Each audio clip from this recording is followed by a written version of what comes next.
नमस्कार, मैं हूं आशीष त्रिपाठी आपके साथ। भोपाल में लोकायुक्त की छापेमारी में बड़ा खुलासा यह हुआ कि चेतन गौर को कस्टडी में लेकर आईटी ने पूछताछ की और इस दौरान चेतन गौर ने खुलासा करते हुए कहा कि जंगल में सोने से और नकदी वाली जो गाड़ी मिली है वो सौरभ शर्मा की थी। सौरभ शर्मा ने चेतन के नाम पर गाड़ी खरीदी थी।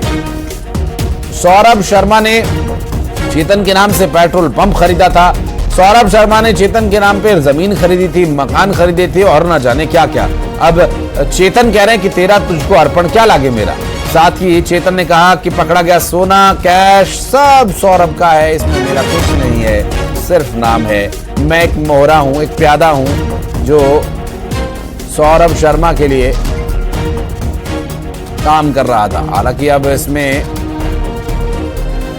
सौरभ शर्मा के खिलाफ तो जो कार्रवाई चल रही है वो होगी ही, लेकिन चेतन गौर के खिलाफ क्या एक्शन लिया जाएगा ये भी देखने का विषय होगा।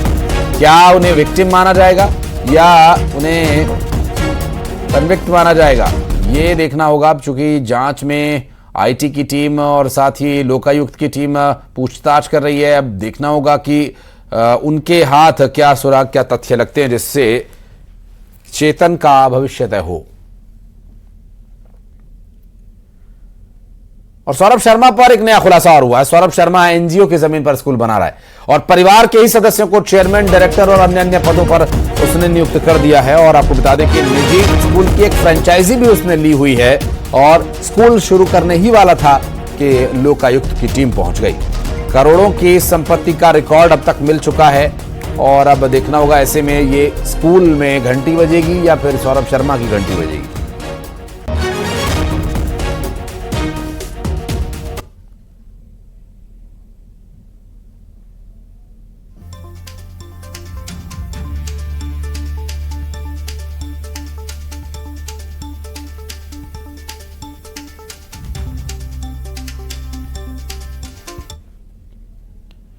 और सौरभ शर्मा पर हो रही कार्यवाही को लेकर पूर्व सीएम दिग्विजय सिंह ने कहा कि एक साधारण सा सिपाही जिसके पास आधा क्विंटल सोना हो सकता है, एक इतनी चांदी हो सकती है, तो समझ सकते हैं कि भ्रष्टाचार कितना हो रहा है।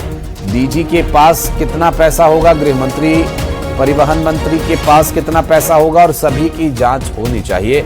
मैं भी 10 साल तक सीएम रहा हूं, मेरी भी जांच करा लीजिए।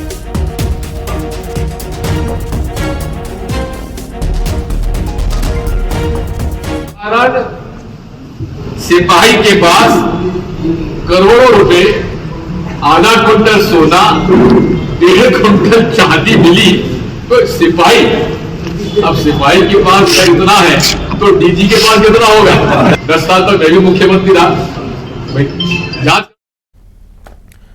और भोपाल में लोकायुक्त की सौरभ शर्मा पर कार्रवाई मामले में राजनीति गर्मा गई है। वहीं कांग्रेस ने बीजेपी को आड़े हाथ लेते हुए कहा कि छोटी मछलियों की बजाय बड़े मगरमच्छों पर कार्रवाई होनी चाहिए। पूर्व सीएम सहित कई अधिकारियों की जांच होनी चाहिए।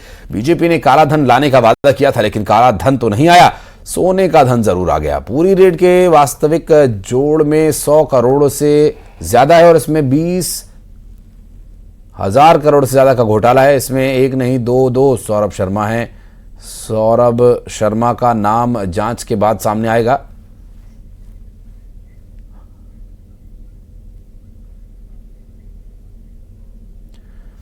और गुलरेज और नीलाभ जी हमारे साथ मौजूद हैं और बातचीत इस पूरे मामले पर करना भी जरूरी है। गुलरेज, पहला आपसे एक रिएक्शन जरूर इस पर लेना चाहेंगे कि जो आरोप लगाए जा रहे हैं, जिस तरह से दिग्विजय सिंह कह रहे हैं कि, और दिग्विजय सिंह के अलावा उपनेता प्रतिपक्ष हेमंत कटारे से भी हमारे सहयोगी वासु चौरे ने बात की, तो उनका भी यही कहना है कि ये तो महज एक प्यादा है और प्यादे और मोहरे के पास अगर इतना सब कुछ है, ये छोटी मछली के पास इतना है, तो बड़े बड़े मगरमच्छों के पास तो बहुत कुछ निकलने वाला है। देखिए, ये लोग कुछ भी कहते रहे, लेकिन प्रदेश की और देश की जनता एक चीज को तो बड़ी स्पष्ट रूप से देख रही है कि चाहे केंद्र की मोदी सरकार हो या प्रदेश की मोहन सरकार हो, चाहे कोई ड्रग बेचता हो, कोई रिश्वत खाता हो, कोई कुछ दूसरे गलत कार्य करता हो, किसी को भी यहाँ बख्शा नहीं जा रहा है। भ्रष्टाचार के लिए, गैर कानूनी गतिविधियों के लिए जीरो टॉलरेंस की पॉलिसी है, उसका निर्वाहन हो रहा है। अब होता यह है कि कई बार इसमें कांग्रेस जो है ऐसे लोगों को छद्म रूप से डिफेंस भी करती है क्योंकि इनके भी कनेक्शंस निकलते हैं। लेकिन एक बात तो बड़ी स्पष्ट होती है कि किसी को बख्शा नहीं जा रहा है। अभी देखिए 100 करोड़ का जो ये पकड़ा रहा है ना भ्रष्टाचारी, अब ये प्याज के और छिलके निकलेंगे। हाँ। ये किसको पैसा देता था, किन अधिकारियों का इसके सर पर हाथ था। आपने ये भी देखा होगा कि केंद्र की इनकम टैक्स हो, केंद्र की एनफोर्समेंट डिपार्टमेंट हो, या मध्य प्रदेश की इकोनॉमिक ऑफेंस विंग हो, या हमारा दूसरे जो विभाग हैं उनकी कार्रवाइयों को देखिए, तो लगातार कार्रवाई हो रही है और इस प्रकार के लोगों को पकड़ते लेकिन पूछताछ भी हो रही है। दिग्विजय सिंह कह रहे हैं मैं तो 10 साल सीएम रहा, मेरी भी जांच करा लीजिए आप। चलिए मैं लौटूंगा आपके पास। हमारे साथ नीलाभ शुक्ला जी भी मौजूद है। नीलाभ जी, विषय अभी क्या पॉलिटिकल करना जरूरी है, पहले जांच हो जाए तब इस पर चर्चा की जाए? मेरे भारतीय जनता पार्टी के मित्र कह रहे हैं जीरो टॉलरेंस की नीति और किसी को बख्शा नहीं जाएगा। तो मुझे ये बता दें, व्यापम घोटाला, आजीविका मिशन घोटाला, आयुष भर्ती घोटाला, नर्सिंग भर्ती घोटाला, आरक्षक भर्ती घोटाला, पटवारी भर्ती, पुलिस भर्ती, वन रक्षक भर्ती, शिक्षा कर्मी भर्ती, प्रोफेसर भर्ती, तमाम जो घोटाले हुए इसमें किसको सजा हो गई, कितनी जांच हो गई? अभी हालिया आपको केक की रिपोर्ट बता रहा हूँ, हालिया कल या परसों में एक हफ्ते की रिपोर्ट है, केक की पुरानी नहीं है।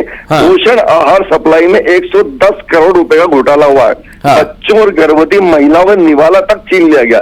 छोटा घोटाला नहीं, 110 करोड़ घोटाला। ये मैं कांग्रेस कार्यालय की रिपोर्ट नहीं बता रहा हूँ, ये केक एक संस्था है जो आय व्यय का लेखा जोखा रखती है। उस एक संस्था ने इस घोटाले को उजागर किया है कि 110 करोड़ का घोटाला पोषण आहार में हुआ है, 3 करोड़ का घोटाला महाकाल मंदिर में हुआ है। नीलाभ जी, एक बात और महत्वपूर्ण में ये इसलिए क्योंकि देखिए जो भी ये पैसा इकट्ठा हुआ है ये कहीं ना कहीं किसी ना किसी तरीके से है तो जनता की गाढ़ी कमाई को ही अवैध तरीके से जुटाया गया है। लेकिन इस मामले में बजाय पॉलिटिक्स करने के इसकी जांच अच्छे तरीके से, निष्पक्ष तरीके से हो, इसके लिए क्या प्रयास होना चाहिए विपक्षी दलों का, या विपक्ष का क्या भूमिका रहेगी आगे?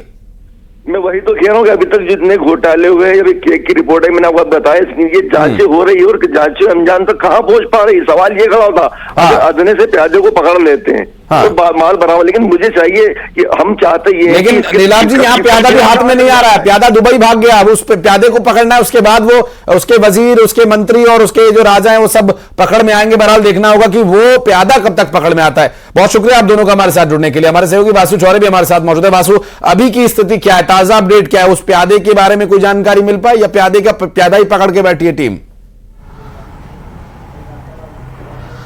बिल्कुल, देखिए लगातार इस पूरे मामले में परत दर परत जो जांच है वो हो रही है, नए खुलासे रोज हो रहे हैं। अभी जो नया मामला सामने आया है उसमें एक स्कूल बनाने की बात सामने आई है जिसमें महत्वपूर्ण पदों पर जो है वो सौरभ शर्मा के जो लोग हैं, जो खास लोग हैं, परिवार के सदस्य हैं, करीबी लोग हैं, उनको वो उसमें पद जो है वो दिए गए थे। इसके बाद भी कई और दस्तावेज जो है वो मिले हैं जिनमें विदेशों में इन्वेस्टमेंट की और भी जो इशारा है वो कहीं ना कहीं नजर आ रहा है। अब देखना होगा कि कब तक सौरभ शर्मा तक लोकायुक्त की टीम पहुंच पाती है, IT की टीम पहुंच पाती है। चलिए, बहुत शुक्रिया आपका वासु इस पूरे मामले पर जानकारी देने के लिए।